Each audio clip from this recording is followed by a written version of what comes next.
And I'm off to the hospital.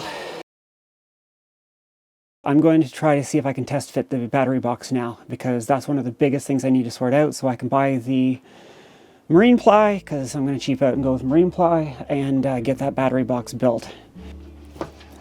My feet are wet and cold. Best to get used to it if I want to sail into Arctic areas. Last time I was here with Andrew, I could not get this open. The ice was so thick. Last time, it was this height that was a problem. I can bring this all the way back until this is flush with this, but I don't want this to be flush with this if I can avoid it. And the reason is, that is the rudder, well, the quadrant more specifically, but the rudder stock in the center. One of the things that has sunk a lot of boats that I've read up on is the rudder post failing, and more specifically, gouging a hole in the hull. Now, this boat, when it had a diesel engine, that was completely and absolutely inaccessible because the diesel tank was in the way. Now, I'm getting rid of this diesel tank in large part so that I can access this. I'll figure out somewhere else to put my diesel, but this is going to be cleared up. What will I do with it? Probably not much, because the goal is to keep the quadrant and the rudder stock accessible. This here bulkhead is rotted and nasty.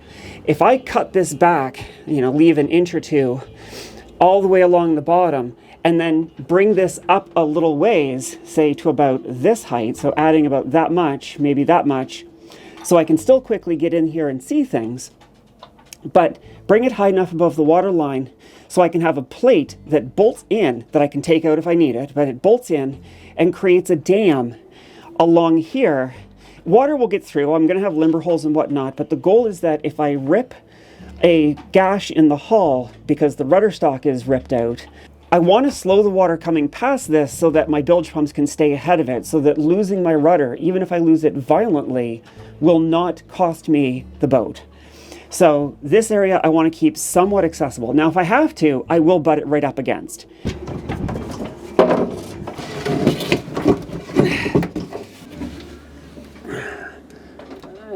That was nice. Oh! Oh, nothing ever goes smoothly, does it?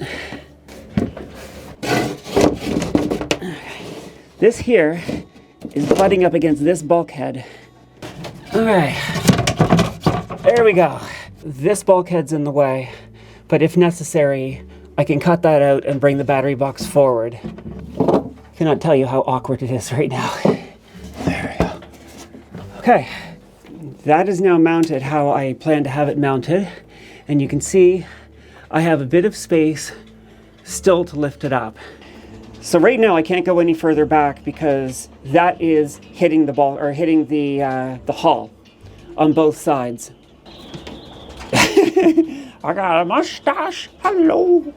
If I raise the whole thing up, that'll let me slide it back further, and I want to do that, and let me show you why. So I'm going to take all of this out now. I need to still build, this is the last big unknown once the battery box is built, is I have to build a panel or a plate that comes out that tilts back at a 15 degree, I'm exaggerating, but at a 15 degree angle, and has the two motors on it.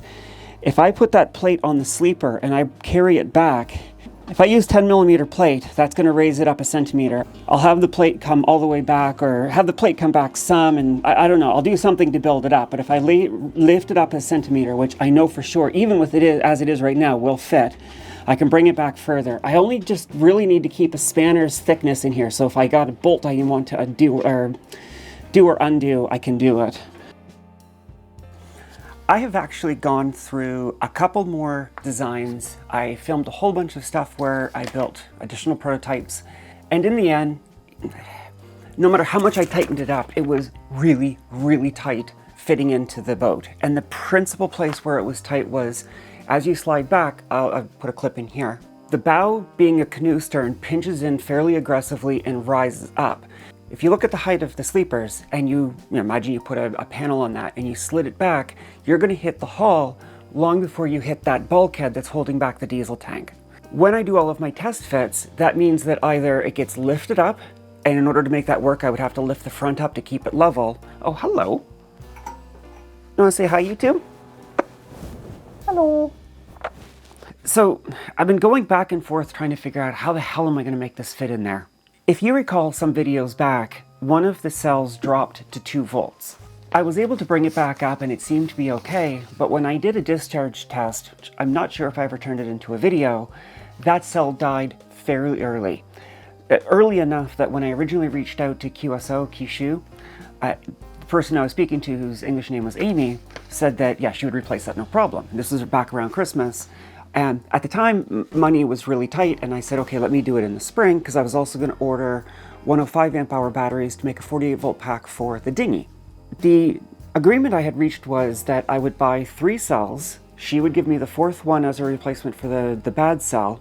And I wanted that because 2 other cells are weaker in packs, I think it was D and E, whatever they were. They were the ones that dropped out. It was always the same 2 cells that dropped out that took the pack offline first. So in total I had 1 bad cell and 2 weak cells. So my thought was I'll buy 4, replace those 3, and have 1 spare for future replacement. Come springtime, I sold the car and I picked up the truck and I was ready to order some additional batteries. And communication got kind of really strange. I was getting prices that didn't account for the replacement battery, and when I asked, am I still speaking to the same Amy, I didn't get a response. I'm old enough at this point that when my something's off radar goes off, I believe it, and something was off. So I've decided I'm not going to replace those, and I still have at some point have to get the 105 amp hour batteries. I'll revisit that when the time comes as to where I'm going to buy them. Point is, I didn't feel comfortable dealing with Qiso anymore. So how do these 2 things come together? They come together in a new design. I thought I had a printout, I don't. I'll put the new design here in post.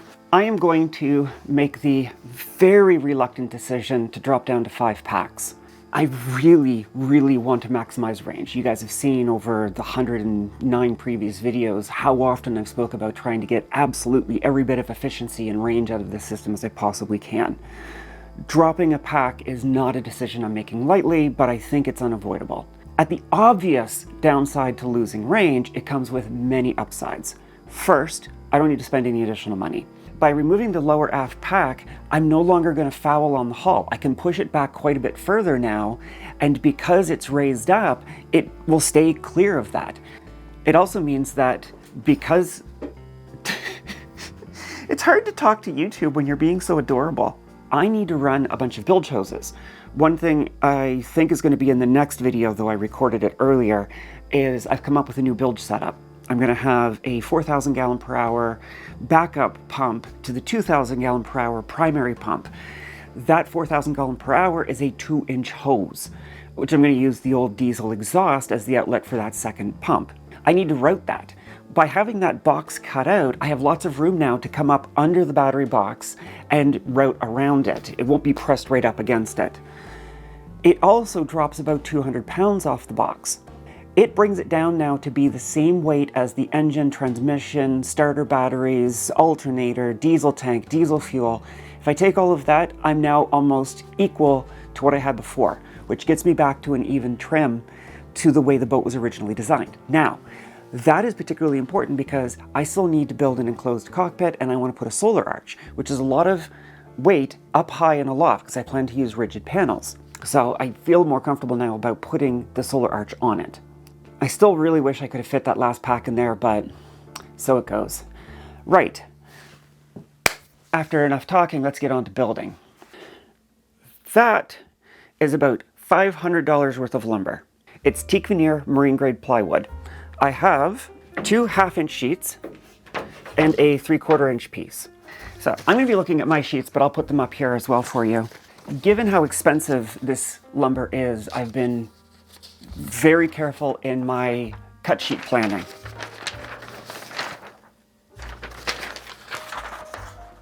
And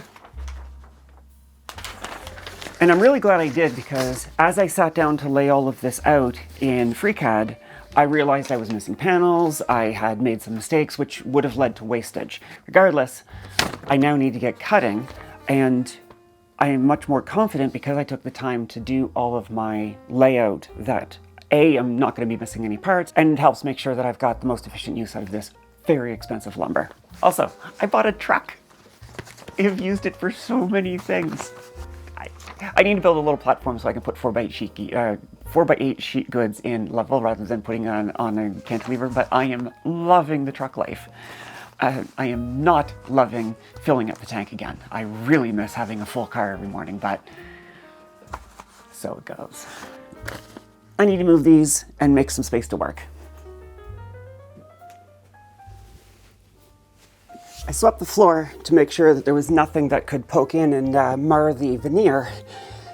And, I mean, it's a battery box. You're probably not going to see it. It's not like it's a surface panel on the boat. But still, I decided I want to put a blanket down and do everything I can to minimize the chance of marring the surface. This is why I practiced on cheap plywood first.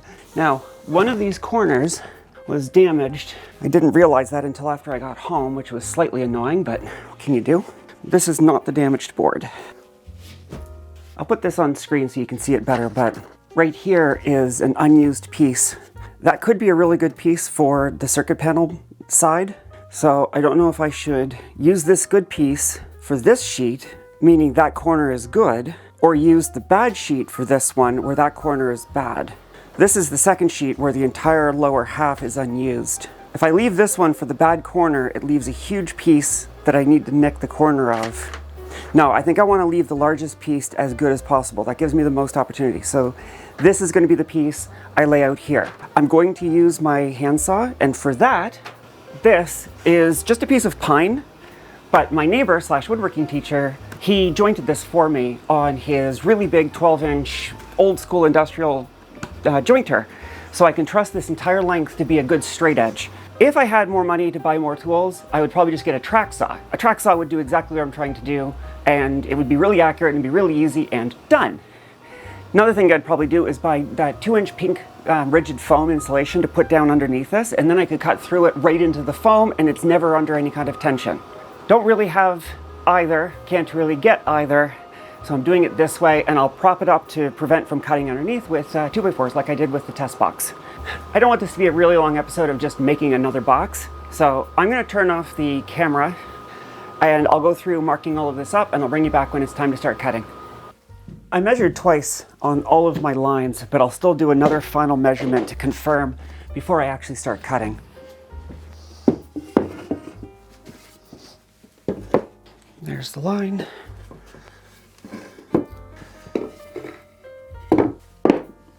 Oh, this will be fine.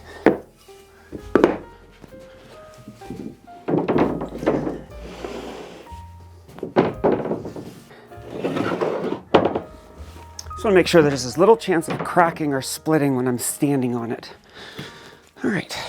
In the previous video, recorded the distance from the side that I need to set the fence to the start of the blade, which is 129 millimeters off. And I come down 129 millimeters and mark a line and set the fence to that. That should be the distance to the inside of the blade. I know you can't see this line, but it should cut on the outside of it.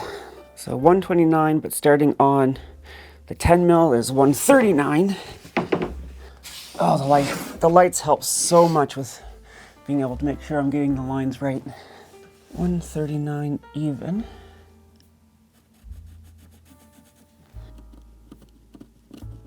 Now, before I do this cut, let me double check everything once more. 1103. Really, really, really don't want to screw this up. Good Lord, this stuff's expensive. Oh shit, I was off by a little bit. Only 1 millimeter, but still. Yep, off by a millimeter.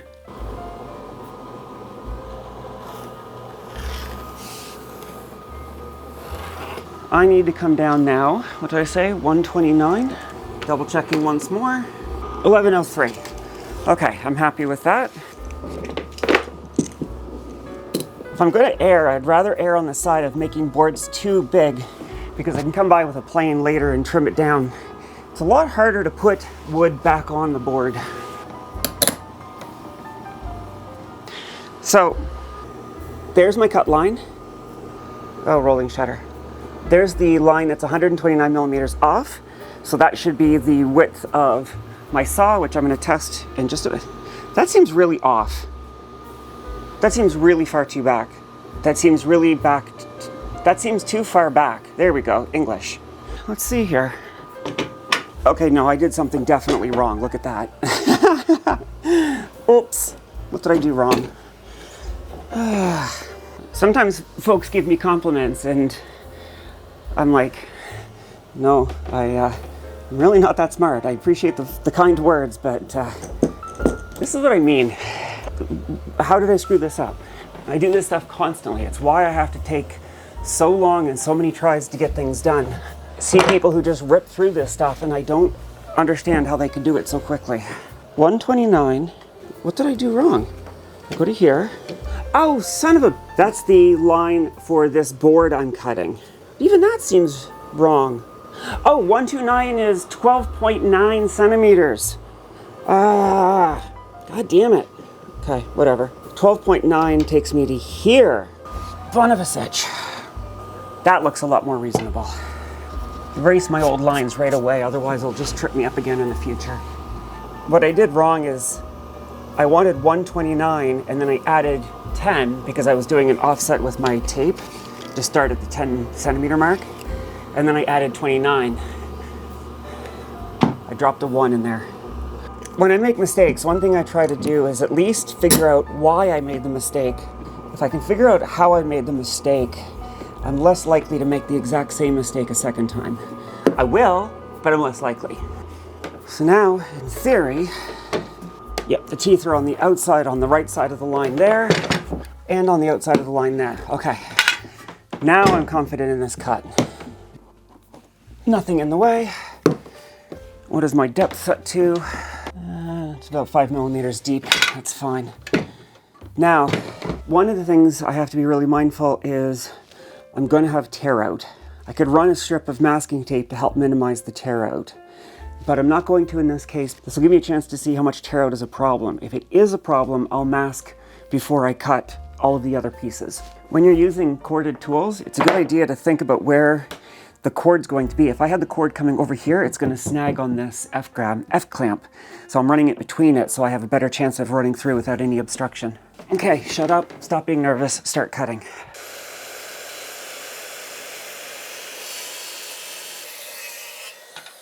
It smells very different from normal plywood. Maybe that's just the smell of the teak. It doesn't smell chemically. Anyways, that worked really well. I'm very happy with that. Hey, kitty.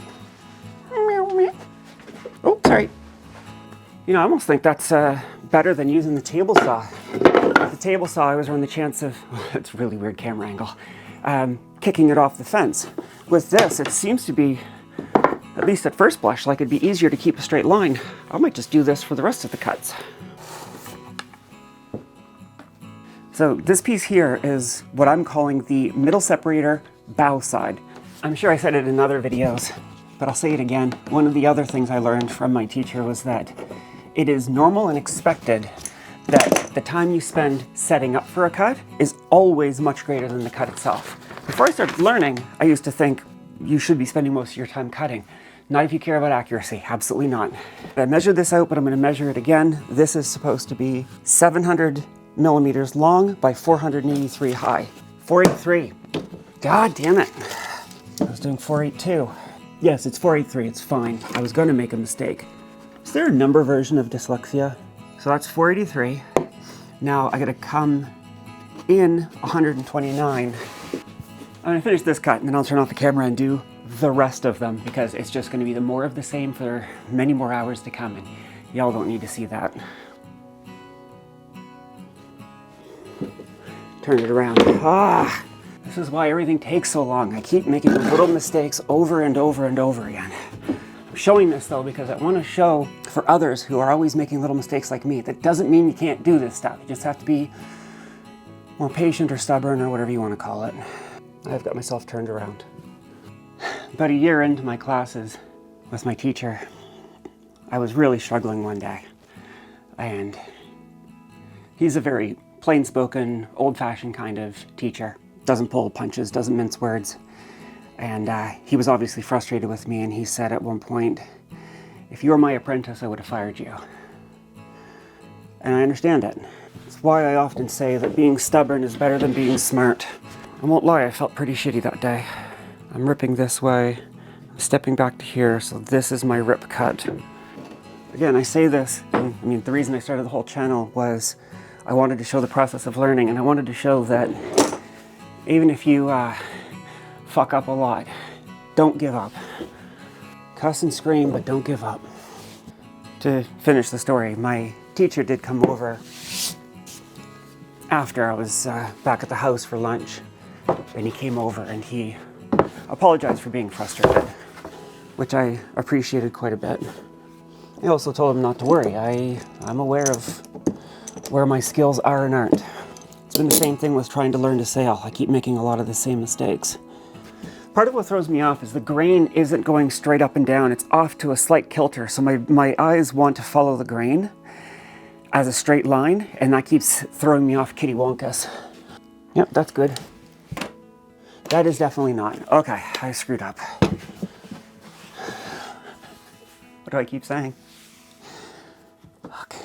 I came off the wrong line when I did this.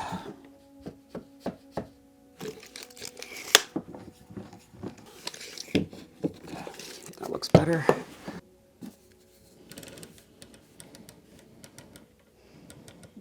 Okay, the blade's on the outside of the line there. And it's still on the outside of the line. Okay, I'm good to do this cut.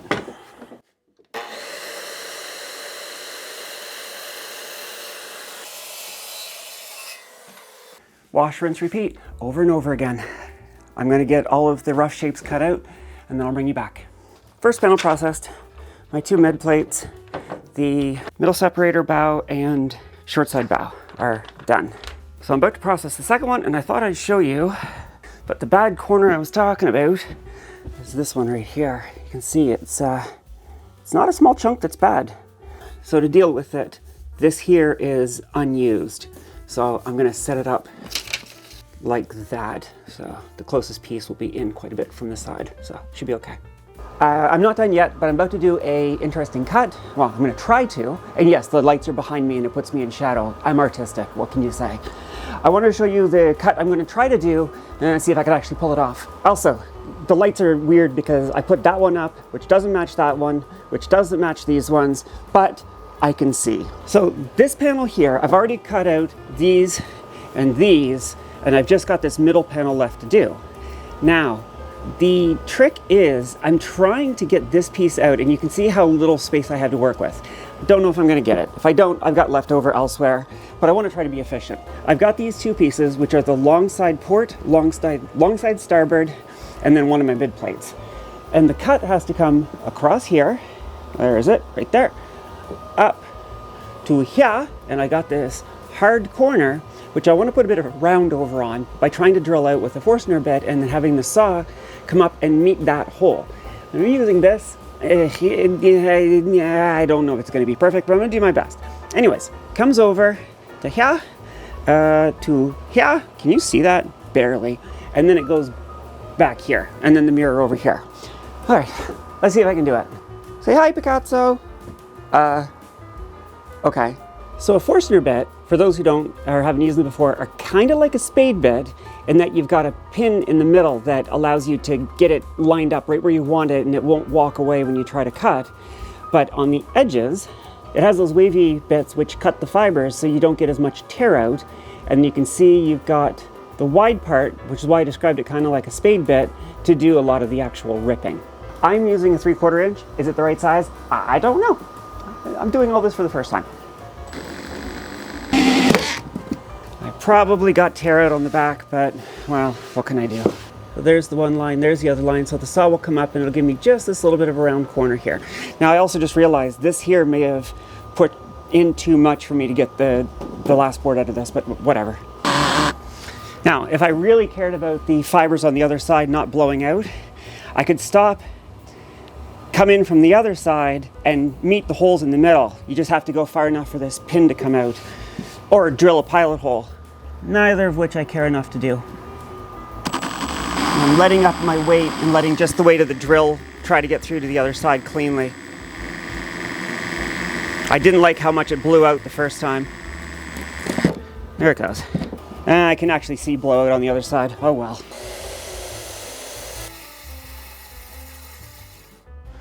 I don't know if that's coming through on camera, but that's where I want the cut to start and then come forward.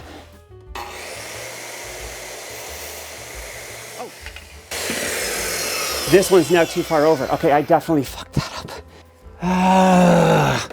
Okay, I'm definitely gonna be making a cosmetic trim to hide these little oopsies. You can only do your best, and then you just have to accept that whatever you get was your best.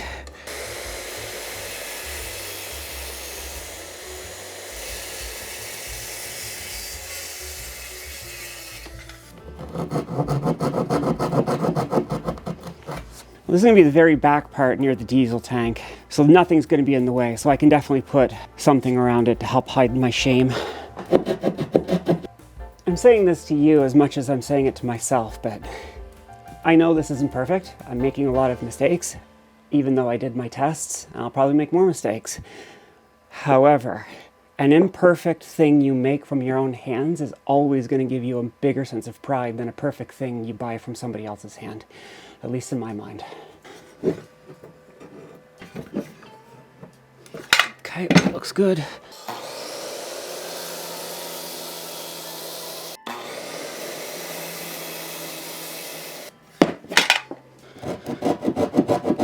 God, I love pull saws.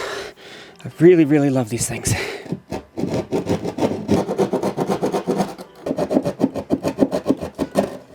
This whole thing's gonna get wobbly, and what I'm doing right now won't be possible. I'm gonna cut these first, because that allows me to sit up here. And then when I do these cuts last, the pieces liberate. I've only got that much overhang, and this is a lot wider. Okay, this side, I'm not bringing the cut all the way up, so I can clamp on this side up here. No, not even close. If I put my knee on this, and I don't push against the fence very hard, it should be okay. Let's give it a try.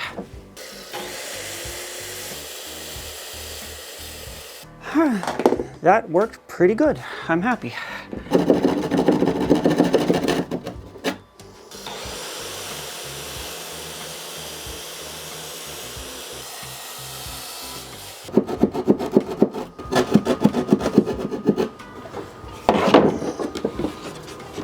Voila! So that's the blowout. You can see it's pretty bad. So what I'm going to do is glue that on, and then I'll clamp it with the F clamp, and when it kicks, I'll come along and clean this up by hand. And that'll, I mean, this is going to be on the inside, but still, that's my shame. My woodworking teacher was always on about don't use your finger. I don't have a brush, but the reason you don't want to use your finger is that the glue, even when you wipe it off, it's going to cause the stain to not take properly, and it'll look perfect, and you'll go to do your finish, and suddenly it'll look like ass. That'll be good in about an hour. If you insist on having an open top cup when you're doing woodwork, you better develop a taste for sawdust.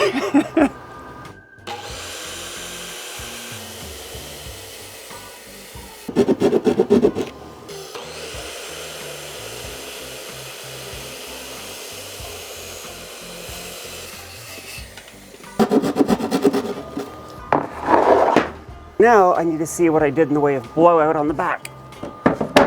Okay, it's bad, but it's not as bad. You're trying to get glue underneath. You don't want to peel the piece completely off. Use paper to get it up under there. Hey, Kepler. You don't know what to make of this, do you? Normally, to get this really nice and flat, you would put a board over this, like a little offcut. We'll see how this works. Okay, so I need to give that an hour as well. So these are good corners, so I'm going to come off the bottom here.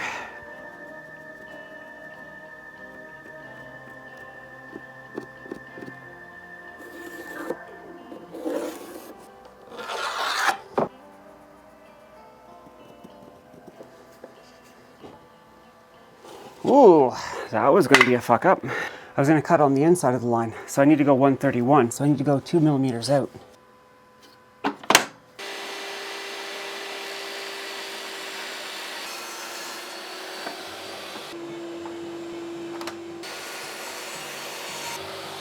That is the last of the 1/2 inch. Last thing I need to do, I'm going to do it tomorrow, is the 3/4 inch. That is the base. and that is the 2 supports showing you here. So last night I went to do my laundry and forgot to turn on the washing machine, so I was up till about 2:30 in the morning, and during that time I started processing the 3 1/4 inch. The bottom was just a big rectangle, so I just cut it out. The next part I figured I'd turn on the camera to show you are these 2, which are going to support the top aft battery that is overhanging. I did spend the day getting lost.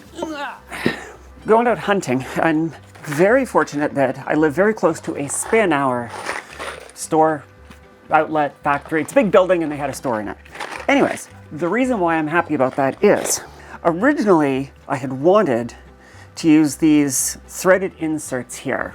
The problem is, these types of threaded inserts that allow you to use a machine bolt, the nice thing about them is, being a machine bolt, this thread that goes into the plywood only goes in once, ideally, and never comes out. And all the times you need to insert and remove, it's metal on metal and it doesn't chew up the wood over time. The problem is, to save space and weight, most of the battery box is made out of 1/2 inch. See the problem there? If I sat this in, the smallest ones I found, if I tried to sit them in, it's gonna leave very little meat on either side, and it could either peel apart the ply. I mean, I know you can clamp it when you drill it and drive it in, but still, it just didn't seem worth it in the end. So, if you recall when I was pulling apart the quarter berth, it was held together with something I now know are called finishing washers. Focus. There we go. These finishing washers, and I picked up a bunch of stainless screws that go with them. There you go. It'll give a nice finished appearance to it, and it's going to match other parts of the boat. Maybe the box will look kind of like it was original to the boat. Who knows? Point is, this is what I decided to go with, so I picked up a box of 100 of them. Key thing is, when you're doing boat work, you don't want to use anything iron-based. Now, yes, I know stainless steel has iron in it, but anything that can rust will cause your wood to have iron sickness. You'll start to see this is like black seep out from where the bolts went through. Rots the wood, and, well, your actual metal parts rust away as well. I kind of thought about using brass or bronze. They're weaker. They would have looked really classy, but again, I decided to go with those because they match what else is used in the boat. Now, let's get on to finishing this. Hey, May. Hey, my girl. I didn't want to do this yesterday. Not just this one piece, but in generally trying to do the other offset. I hadn't been sleeping well the last months, but I feel better tonight, so I don't mind doing that now. I'm less scared of screwing it up. Now watch that I said that, I'm going to screw it up. You can see I've got a piece here and a piece here I need to cut out, so I have to rip this. I might just do that by hand.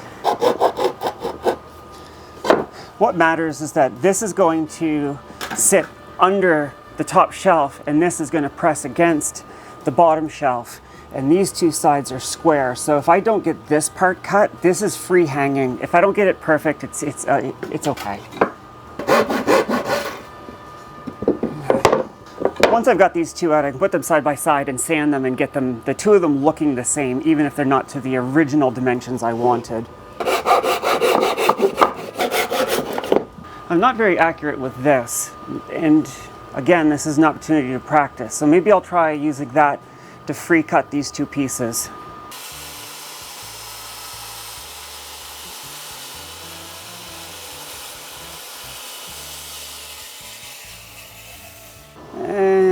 I get really gummed up the start here, but you know, not the worst.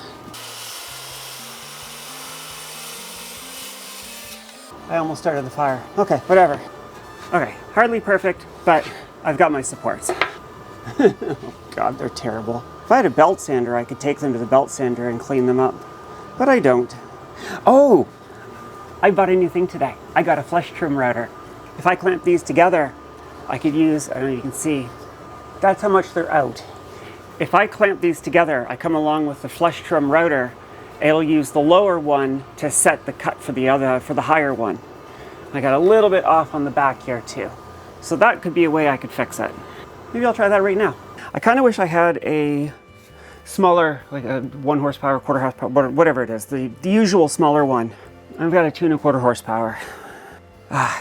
Routers are one of the most useful tools you can possibly have if you want to do woodworking, but God, they make you pucker. I don't know what the stats are, but I have to assume that they take as many fingers as table saws do. This is not a woodworking channel, but let me show you a little bit of what I know. I make absolutely no claims to knowing what I'm doing. This is not a tutorial or how-to channel. But see how that's got a bearing at the top? So the idea is that you run the bearing against the lower piece. Imagine that you have put, you're making a countertop and you've got the bare wood and you put the board down to give it the color and texture that you want. And it's gonna overhang the substrate by a certain amount just because you glue it down. It's not perfectly lined up. You come across with something like this pressed against the substrate, and the blades cut off the top of veneer to flush it perfectly. So that's what this is. It's a flush cut or flush something. It's a flush cut router bit. I don't know what the right name is. Flush trim bit. Also, Diablo, you have a mistake here. That is not 1/4 inch, that's 1/2 inch. Oh no, this one is actually 1/4 inch. Oh, son of a bitch, I bought two.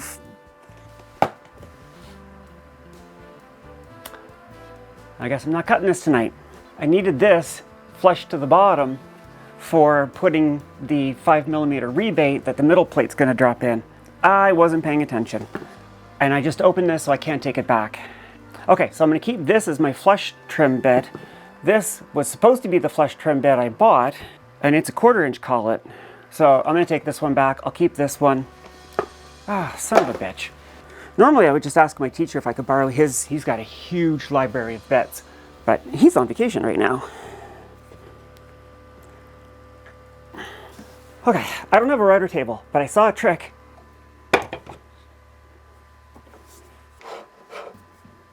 Good enough. And I can flip the switch. And then I can just, that way this is here and I can just work the pieces as if this is a tabletop. Is this an advisable idea? No, absolutely not. Don't do this at home. I'm using the tabletop to flush it up. I'm only concerned about this front cut first. Here we go. Holding it here in case it breaks free.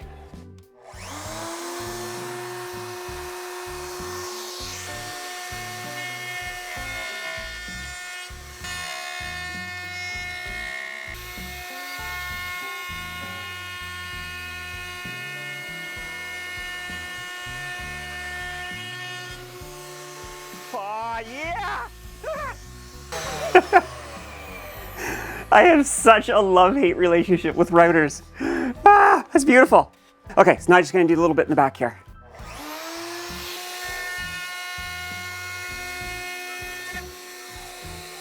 Angry sander success. That is the last of the parts made. Let's do our first assembly. I turned off the camera and realized I lied. I'm not done. In the picture I'm showing here, the mid plate, one of the issues why I originally wanted to have the middle plate be one long piece with smaller horizontal pieces going in was that I was worried the weight of the upper batteries would cause the sides to bulge out.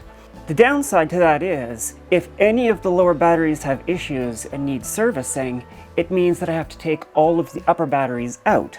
So I really wanted to be able to have that design where the mid plate could come out and access that lower battery, but I didn't want to have to worry about the bulge. So the way I decided to solve this was, I am going to put a shelf that the mid plate sits on top of, but it's going to have a little bit of a taper on the two sides. And those tapers will key in to a taper on the piece that it sits on. So the weight will actually cause the tapers to slide against each other and pull the sides in. So I need to cut these down to be, looking at it like this, it's got to be 20mm tall, 10mm thick, and on the outside I want to have 20mm and then a slope so that the inside is 15mm. The top plate will go from nothing to 5mm. I've got the jointer to allow me to put a square edge on the rough stock that I have, and once I've got a squared edge, I can run it through the thicknesser to get it down to the final size. These are not great high quality tools. This one's not too bad. Lots of people use this. It's got the stock blades in it. It'd be a lot nicer with the helical head, but that's really expensive. This, Look, it's not expensive, but it should hopefully get the job done. And at the very least, it'll be better to use these than to not have anything at all. Also, it might seem odd that I have this kind of stock. I went to my local lumber dealer and they had a whole bunch of offcuts and they sold me all of these pieces for 10 bucks. That's a fair bit of lumber for 10 bucks. I'm gonna do some figuring, save the batteries. I'll turn it on before I start cutting. Okay, I think I got everything sorted out. The first thing I'm gonna do is I'm gonna square two sides. I know this isn't a woodworking channel again, I don't claim to be an expert, but let me show you a trick that I was shown. Before I touch anything, I have the plug in my hand. So this here, when it spins, there's the blade. It's cutting in this direction as the board is being fed in from this direction. If you look at this wood, see how the grain is angling down? It's very, very, very rare that you get a piece that is perfectly straight. It usually has some sort of a kick to it. If I fed this into the table in this direction, the blades would be coming up and they'd be catching the end of that grain, and that's much more likely for them to be torn out like this, and you end up with jaggies along the bottom instead of a smooth surface. If I feed the board in this way and the blade is coming this way, it's catching the end of the fibers, so it's not going to peel it out and I'll get a much smoother surface. So when you're using a jointer or a thickness planer, pay attention to the rotation of the blades and how they'll be moving when they hit the wood, and make sure that you feed it so that it's cutting the end of the grain rather than cutting into the grain, and you'll get much smoother finishes. I don't have a nice big long flat surface to verify if these are already flat, but I can see how they're jagged here. Can you see that there? See how the end is very rough and textured?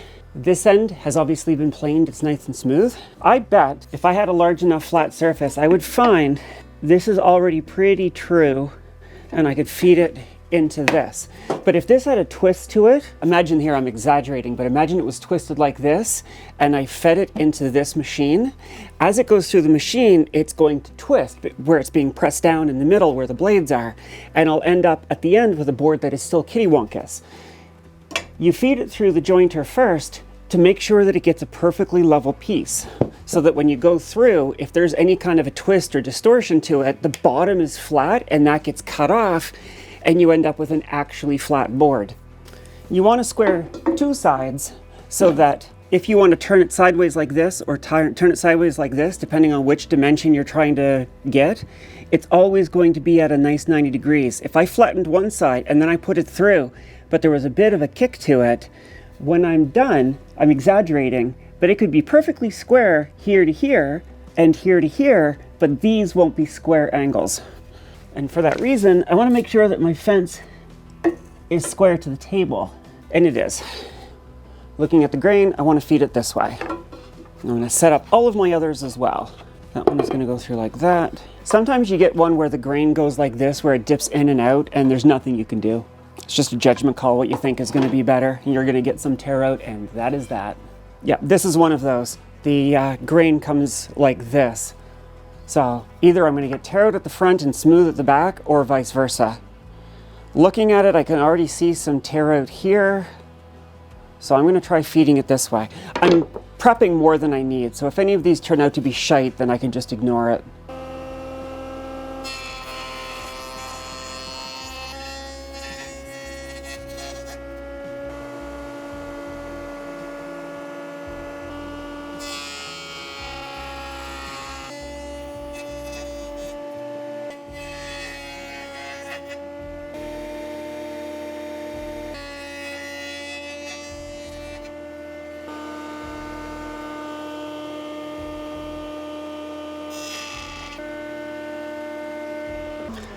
Okay, the blades on this are shit. They need to be sharpened. This is just not working well. The downside to having worked under a teacher is that I know what good tools are like. Not fancy tools, good tools. But he keeps them in immaculate condition and they work flawlessly. This thing here, I can feel the blades are dull. Where's my bar of wax? God, I hate ADHD so badly. I can't find my wax, so I'm just gonna use some soap. On his table as well, I can move the whole fence so that if one part of the blade is getting worn out, Because most pieces are going to be using the part of the blade right up against the fence, it's going to wear out first. So you might have like this part of the blade that's still largely sharp. With his, you can take the fence and just slide. Oh, can I do that on this one too? Oh, I can. Brilliant. Okay, is it still in square? It is. Ah, all right. This might help. One thing you can do as well is put a pencil mark all down it, and then when you run it through, you'll see whether it's actually cut or not a little bit easier. Now, when you're cutting, you want to push it against the fence. You don't want to push down on it, because if there's a bow to it and you push down on it, you're flattening the bow out. You run it across and you let go and it springs back up. You want to make sure that you're cutting just the low parts. You want to leave the wood as it wants to be. So if it doesn't cut the middle, that's okay. Feed in the front, let it ride over the top or the middle and cut the back off, and do that until it's all flat.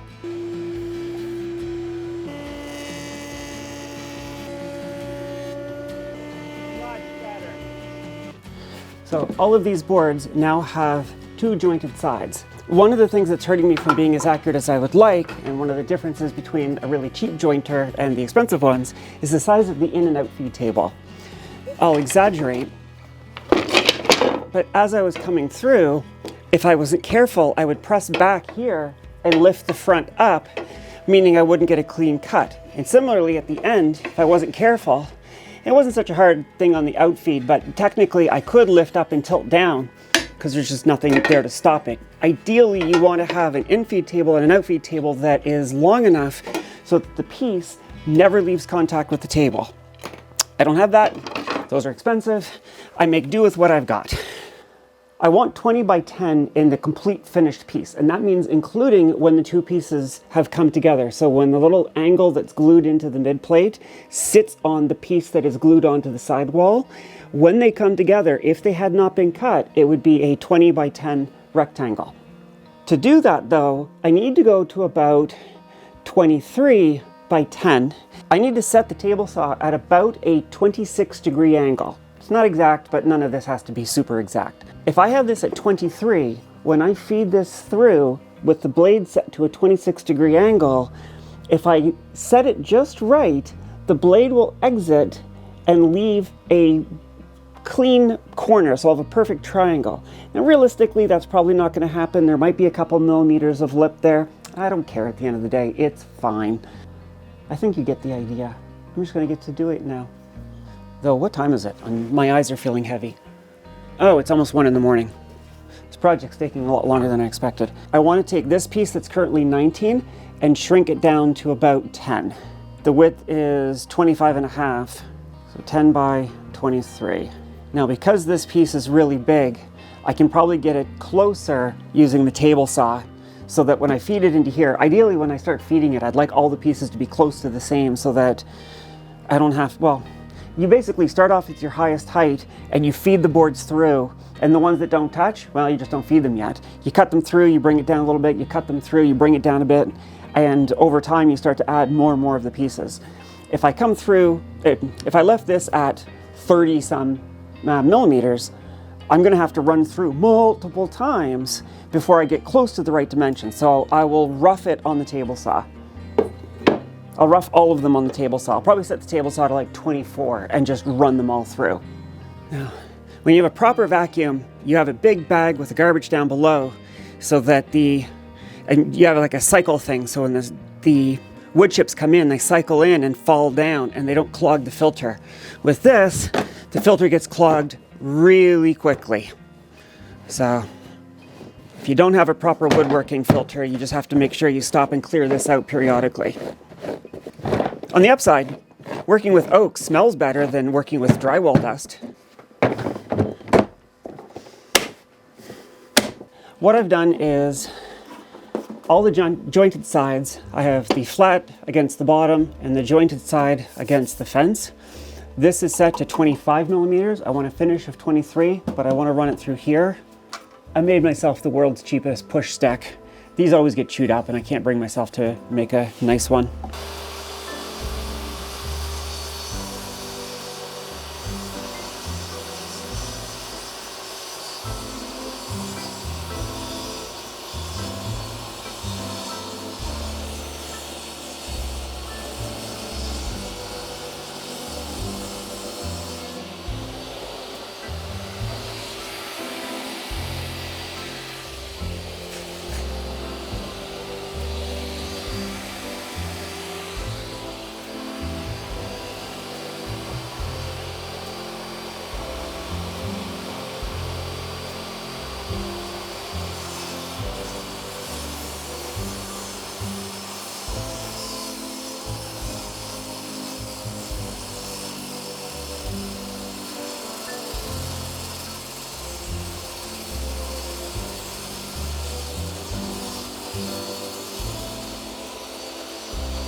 And I'm off to the hospital. Still have my fingers. I don't know exactly what happened. I was using my fingers to push the outfeed parts of the wood against the fence, so it got pulled into the blade. Hey, hon. I don't think it went into the bone. They didn't x-ray it. The doctor was like, it's not even worth stitching. There's nothing there to stitch. As the doctor said, as table saw injuries go, I got extremely lucky.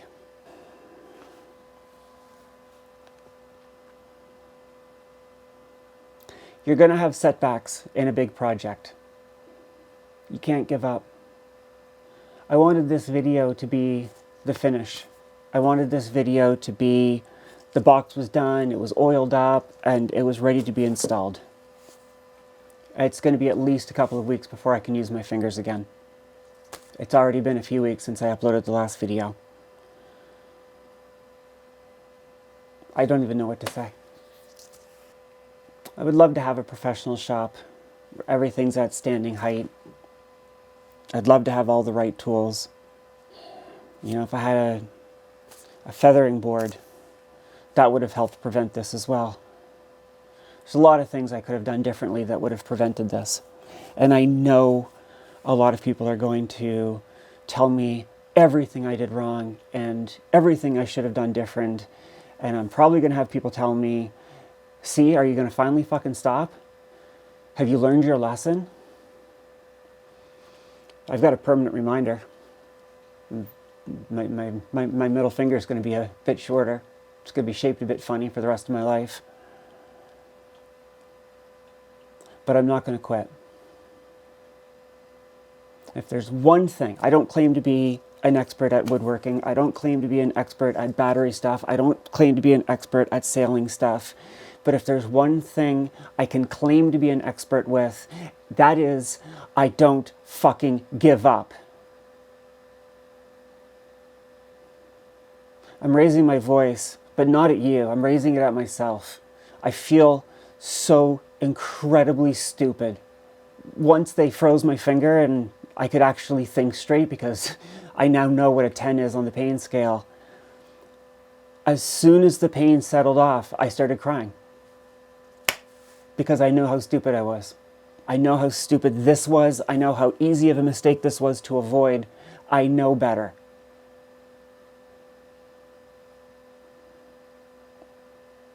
But I also know I'm not going to give up.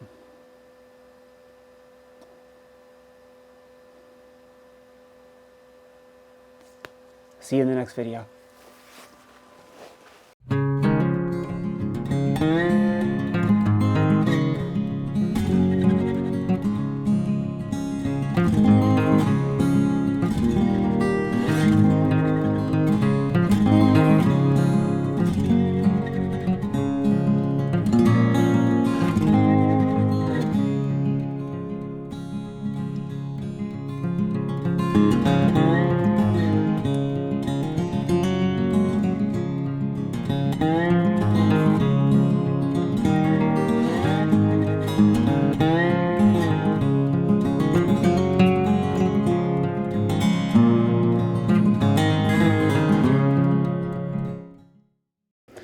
Ironically, you've probably got a better view than I do now. All right.